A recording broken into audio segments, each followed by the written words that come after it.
So the reason why I chose the Farscape theme was obviously Pilot is a character in the show, and it was actually the first thing I thought of when you said the theme, and it was that the word association went straight to Pilot, who is this amazing, huge puppet that the Henson group made for this show. And what I loved about the show is the fact that you had all these puppets on the show that just completely transcended their origins and became full-blown characters and stuff. So as soon as I heard Pilot, I thought, yep, the Farscape. And I thought the Farscape theme is such an original theme that it was worthy of kind of some attention.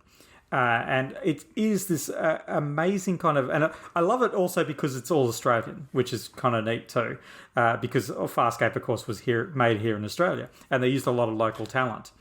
And just in case people haven't seen Farscape, do you want to just give a quick brief Farscape summary? It's a show set. It's an astronaut is kind of a little bit like Buck Rogers, except he's not going into the future. He's going into a different galaxy.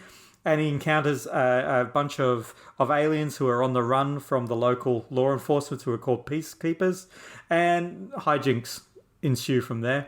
It's a very... They do. It's they're not afraid of sexuality. They're not afraid to kind of have very ambiguous kind of characters.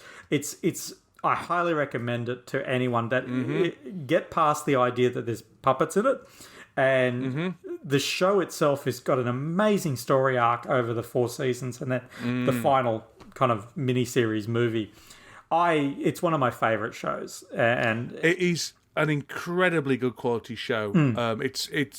It's superbly written. It's innovative. It is much more than your typical box standard sci-fi. There's nothing safe about it.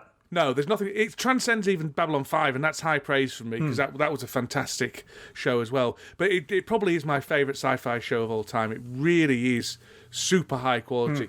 Give it some time. I mean, yeah, I know everyone says that, but you have to get past the puppets, and very soon you will get past the puppets. 100%. And they're good quality puppets. Don't get me wrong; they're just are puppets. That's all. There's no two ways about it. They're puppets, and also a lot of the aliens have gone quite ambitious with them. But they're clearly fake. But at least they're trying something different. They're not just bumpy foreheads. There's some very unique looking aliens.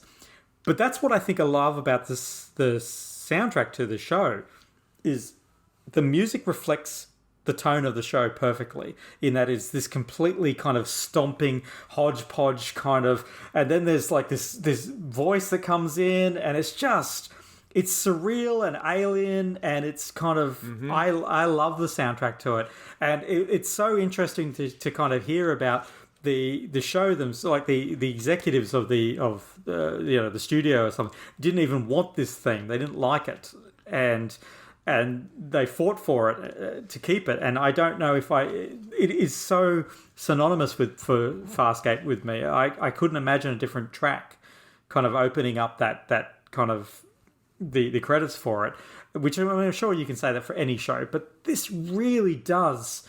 This isn't just placeholder epic sci-fi music. This is a character. It's real. It's really intertwined into the actual characters, like into the show, the fabric of the show, and I just love it. It's almost organic. Yes, it's very earthy, and that very much reflects the environment that the characters are living in. They're living in an organic living ship. They're the overall tone of this show is brown, I would say. Yes. This kind of and it definitely suits that aesthetic. I mean, the other thing is this is a very, very funny show. Yes. It's hilarious. Not in a cheesy way, in a very clever, witty way. And yeah, you're right. This is really original. I mean, other than maybe some horrendous reality TV show, Survivor in the Jungle type thing. Yeah, there's nothing similar to this as a theme tune. This is a unique piece of work, I would say. No, I 100% agree, and I think again, not so much just having it outside of the US. I think helps that. The UK definitely has a tone to it, and I think having the Australians working on this brought something different to it that the shows hadn't seen before. So the whole soundtrack is really quite, I don't know if it's easy listening though. I will say that. I think unlike Porco Rosso when we were talking about that you can easily put on in the background and it doesn't intrude into what you're doing and stuff. It's just nice music. Farscape is very, very synonymous with the show. You can't listen to the soundtrack without thinking of the show, thinking of the characters, almost in an intruding manner. It demands its attention, doesn't it? Yes, it does. It defines it. Which is fine.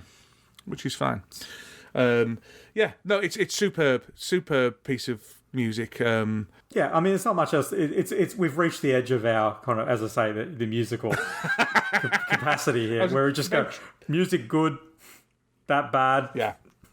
Indeed, but it's a straightforward thing. It's fit for purpose, is what this track is. And if you haven't seen Farscape, you need to see Farscape, especially if you consider yourself a sci-fi fan, a pop culture sci-fi type person, because it's great. It really is high quality stuff. Lovely. Okay, well we'll move on to the next track now, and the next track is from the theme from 633 Squadron, and this is by Ron Goodwin.